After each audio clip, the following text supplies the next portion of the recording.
How many of you are Sierra Club members? Okay. How many of you are actually active Sierra Club members? We love you all, of course, but we really, truly love our activists. And basically, the way we have designed the Zero Waste Committee is to try to find what they're excited about, what they have passion for, and help them do whatever it is. But the Sierra Club National tried to tell us activists, you will do cool cities. You will do this program that we tell you to do, and we don't like that. We like to do our own thing. So we do jump around all over the place. And I was asked to talk about tools.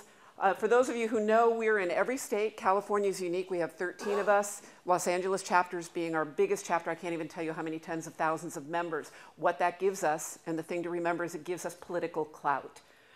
We actually also have an international Sierra Club, and we have a representative from Sierra Club Canada here today. So we actually have Sierra Club members from all over the country, and we thank you for letting us come and being a part of the program. Back to what they asked me to talk about. For anybody that was out in Devens, this is a little bit redundant. The old policy was from 1992. So in 2008, we upgraded it with EPR plus composting and a little bit of recycling. But we believe in all of it. We do believe that the major emphasis should be getting organics out of landfill, and that's what we're trying to transfer right now. We created a bunch of other policies to go along with it. It's already been mentioned, our landfill gas to energy policy. We're probably the only enviro group national level environmental group that doesn't believe you should do landfill gas to energy. And we were disbanded just when we were going to try to push that out to our partners, the Unions of Concerned Scientists, NRDC, even World Wildlife Federation. Those are what we call the big enviros. We're the big guys. We're just redoing our energy policy right now, where we are against incineration, just to make it perfectly clear, but we support ambient temperature conversion technologies, which is that question from earlier this morning on anaerobic digestion. Do we support every technology? No. Do we support every technology in every location? No. It's always going to be somewhat site-specific, feedstock-specific. And that's the way our energy policy is actually written. You can't blanket any form of energy. It has to be site-specific. Basically, in the land of the Sierra Club, and so many of you are activists, what we do is if we have a policy, you as a Sierra Club member can go to City Council, go to the state assembly, or go to Congress and say, we believe in this. You can speak with the club as long as you're consistent with policy, which is why we put so much into paper. This is just a list, the 2 pages, the list of these. They're on our website, which is at the end, but you can always Google Sierra Club and then put in zero waste and it'll take you to our page. And from there you can get to all of the policies and other support documents.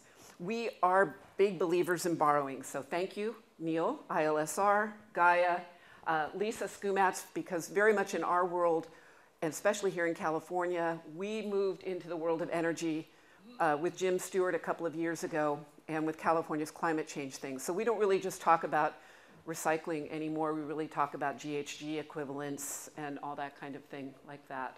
Where we are unique of the environmental groups in the country, and I can't speak so much for Europe. I spoke in Naples, and I couldn't help them because I don't know their political structure other than the Camorra. We're so in control of Naples, is we can endorse political candidates. We can lobby. That's where we wear a hat. So you can take off your CRA hat and you can come to the Sierra Club and you can actively lobby at any level. We're not a tax deductible environmental group. And that power is in our ability to endorse. Now we do talk in I'll be very blunt, we talk in the blue state, red state, purple states. And even here in mythical California, we have purple counties and we have red counties. And what we hear a lot is, oh, well, you know, you can't do that in the red county of Orange County. But we have tricks. Believe it or not, we can help candidates that we like. We don't endorse them because that might be the kiss of death. So instead, we do action short of endorsement. And when Gary Liss ran in his red going purple, red, we didn't want to endorse him because it might be the kiss of death. So instead, we do action short of endorsement, which means he has access to all of our members. He can get our mailing lists. We can do e-blasts for him. We can do a lot of additional things. And our members can go out and campaign for him, and they can use their titles when it will help the candidate. So we recognize that the Sierra Club name in those red states or those red counties may not be helpful.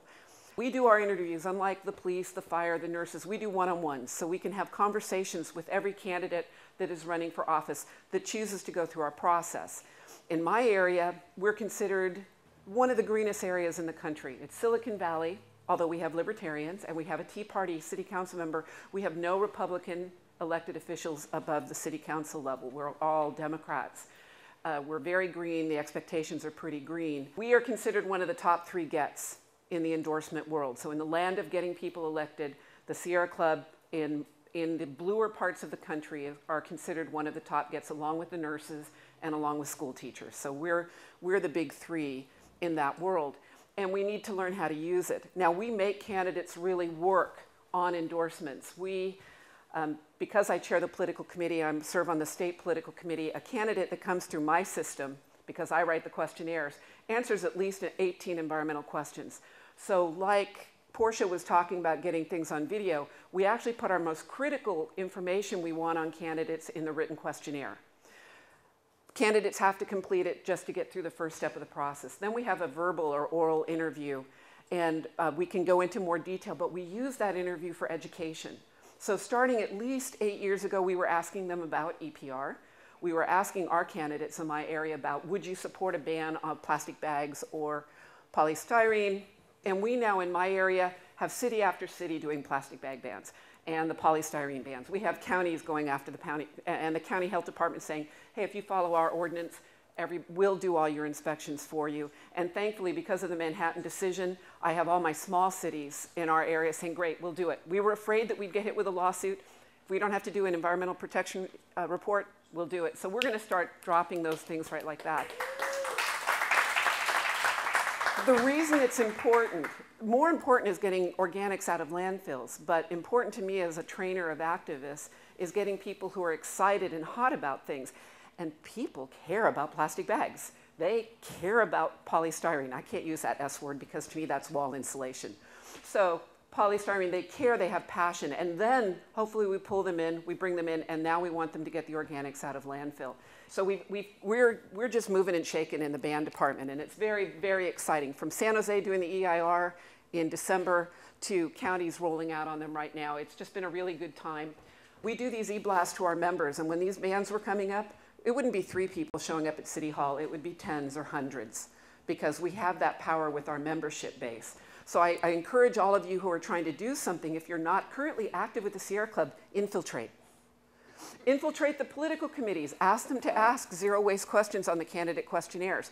I'm one voice. I can push it a little bit in California, but I can't push it across the country. We had a big success in California that you were talking about partnerships. LA was talking about partnerships. And we had from doctors and nurses, you name it, we were a single message. We Democrats don't do that well, but we were single message when it came to AB 32 scoping plan. And I wanted to talk about my last thing, because I promised you something on anaerobic digestion. We are running into the green versus green issue, and I don't know how many of you have green versus green. Palo Alto is our greenest city. They actually burn their sludge. The incinerator's coming to end of life, so we're trying to put anaerobic digestion in, and then composting the digestate afterwards. With my Sierra Club hat, I can't have food waste and green waste mixed with sludge because we have policy against that if we want to apply it to anything other than Caltrans land. But we also have, to keep this, we have to have 10 acres of land and 65 that was dedicated to go to a park when the landfill closed. So we're fighting to keep the composting operation, but we have former mayors of Palo Alto who are Sierra Club activists on either side of the issue. So it's very emotional for us. It's very difficult. For us trying to fight and live in a greenhouse gas or climate change world, it's a no-brainer. But our soul of the club is we fight for every foot of park space. So it's going to the initiative in November. We'll let you know how it goes.